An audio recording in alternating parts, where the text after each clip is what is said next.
ஞாபகம் இருக்கணையா? நீ உனக்கு என்ன இருக்கு உனக்கு? இப்ப யாரோ சர்மாங்கிற கூப்பிட்டு பிரசாந்த் கிஷோர் அவர் வந்து போஸ்டிங் எல்லாம் போட்டு கொடுத்தாரு, மந்திரிகளுக்கு போஸ்டிங். இப்ப யாரோ ஒரு சர்மாங்கிறவரை பேசிட்டு இருக்காங்களா எலெக்ஷனுக்கு. மக்களை நம்ப நீ மறந்தால், மக்களை நம்பாமல் இருக்கிற நீ போறதுக்கு போனால் சர்மாவும் நடக்காது, பர்மாவும் நடக்காது. எங்களை நம்புங்க, மக்களை நம்புங்க.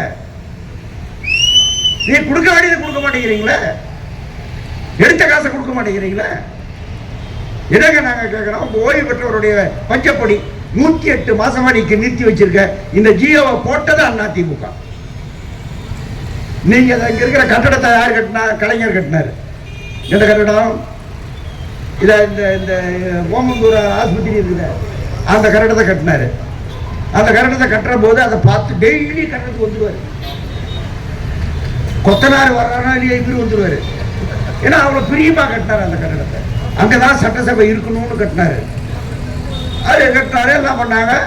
அதிமுக கிண்டல் பண்ணான். இது வந்து பாண்டிச்சேரி போலீஸ் தொப்பி மாதிரி இருக்குது. அவருக்கு சட்டசபையிலே பேசுறேன், நான் சட்டசபையில் இருக்கிற காலம் அது ஒரே சட்டை தகராறுன்னு வைங்களேன். அவ்வளவு பார்த்து கட்டினாரு. உள்ள வந்து மீன் கட்டி வச்சிருந்தாரு.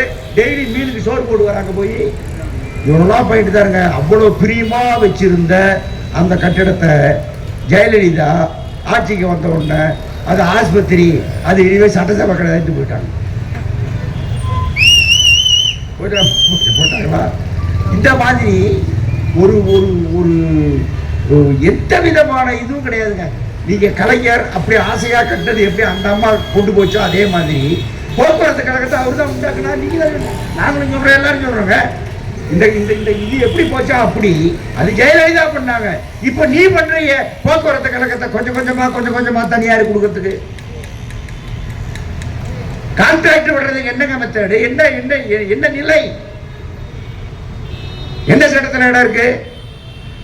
நிரந்தர தன்மை உள்ள வேலையில் கான்ட்ராக்ட் வைத்துக் கொள்ளலாம் என்று எந்த சட்டத்தில் இடம் இருக்கிறது?